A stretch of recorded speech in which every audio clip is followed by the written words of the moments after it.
In the bustling city of Arcadia, where skyscrapers reached for the sky and ambition was the fuel of its residents, Ethan lived a simple, seemingly ordinary life. He had a loving wife named Sarah, two energetic children, and his aging parents all under one roof.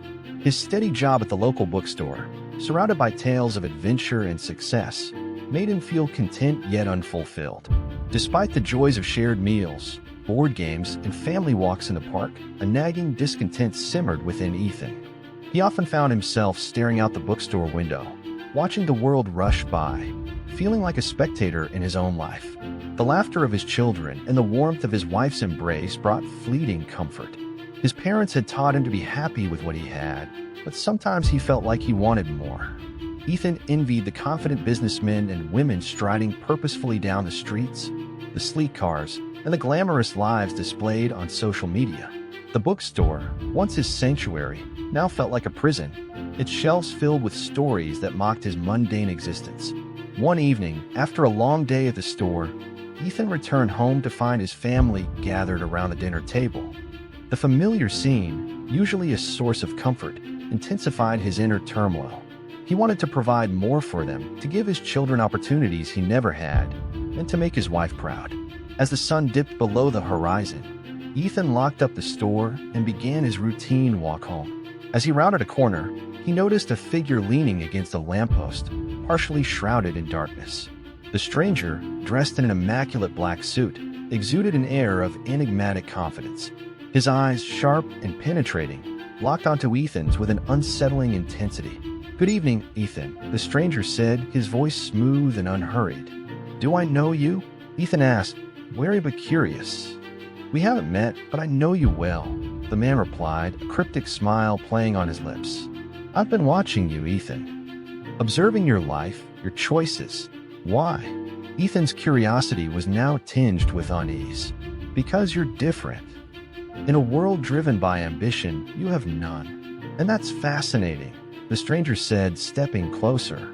"Would you like to know why it's okay to have no ambition?" Ethan's mind raced. Who was this man, and what did he want? The stranger's words intrigued him, but his presence was unnerving. "What do you mean?" Ethan asked, his voice steady despite his growing apprehension. The stranger extended a gloved hand. "Come with me. I have something to show you." Against his better judgment, Ethan took the stranger's hand. The world around him blurred, and he felt a sensation akin to falling. When his vision cleared, he found himself in a lavish room, walls adorned with priceless art and an air of opulence suffusing the space. "Where are we?" Ethan asked, bewildered. "This is my home," the stranger replied. "I'm known as Lucian, and I offer people choices." Lucian gestured towards a large window overlooking a sprawling cityscape. "Look at them, Ethan. The ambitious ones, chasing dreams that aren't their own, sacrificing peace for hollow victories. You, however, have chosen a different path, one of tranquility and contentment." Lucian smiled, a gleam in his eye. "I can offer you unimaginable wealth, Ethan. You'll have everything you've ever dreamed of, luxury, power, influence. But it comes with a cost. You must work tirelessly every day. You'll be rich, but there will be no time for loved ones, no moments of peace." Ethan's mind whirled. The thought of immense wealth was alluring, but the price was steep. Yet curiosity gnawed at him, urging him to explore this path. "I'm willing to pay the price," Ethan said, his voice steady despite his apprehension. "Show me what it would be like." Lucian nodded, and in an instant the room transformed. Ethan found himself in a grand office, surrounded by opulence. The desk before him was piled with documents, the phone ringing incessantly. Assistants buzzed around him, awaiting his commands. Days turned into weeks, weeks into months. Ethan felt the weight of endless responsibilities pressing down on him. Meetings, deadlines, and decisions consumed his every waking moment. The wealth he amassed was staggering, yet the joy it brought was fleeting and hollow. As the year wore on, Ethan realized he hadn't seen his friends or family. His relationships frayed, his health deteriorated, and a deep loneliness settled in his heart. He had everything he could buy, but nothing he truly valued. One night, as he sat alone in his luxurious penthouse, staring out at the city below, Ethan felt a profound emptiness. The glittering skyline seemed a cruel mockery of his success. Suddenly, memories began to flood his mind. He saw his wedding day, the joy on Sarah's face as they exchanged vows, the warmth of their first dance, and the laughter of family and friends. The scene shifted to the hospital room where he held his newborn daughter for the first time, her tiny fingers gripping his, and the overwhelming love and pride that filled his heart. He remembered the time they brought their son home from the hospital, the sleepless nights, and the pure happiness of watching him take his first steps. The family vacations, the bedtime stories, and the simple, beautiful moments they shared together played like a movie in his mind.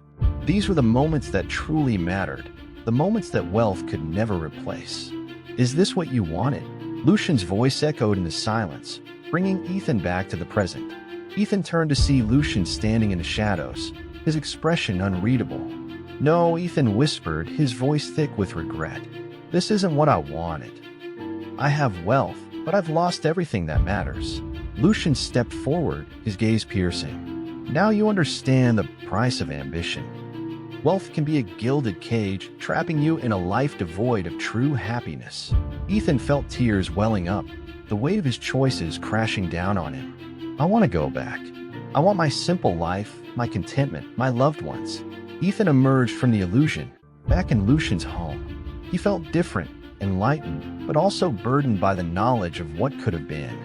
"Now you see," Lucian said, his eyes gleaming. "Ambition and wealth are not the only paths to fulfillment. Your life is a testament to the power of living authentically, free from society's expectations." Ethan nodded, a sense of peace washing over him. "Thank you, Lucian." Lucian smiled. "Remember, Ethan, true success is not measured by achievements, but by the serenity of the soul." As Ethan returned to his simple life, he carried with him the profound understanding that his lack of ambition was not only acceptable, but a powerful choice. In a world obsessed with success, he found true contentment, proving that sometimes it's okay to have no ambition in life.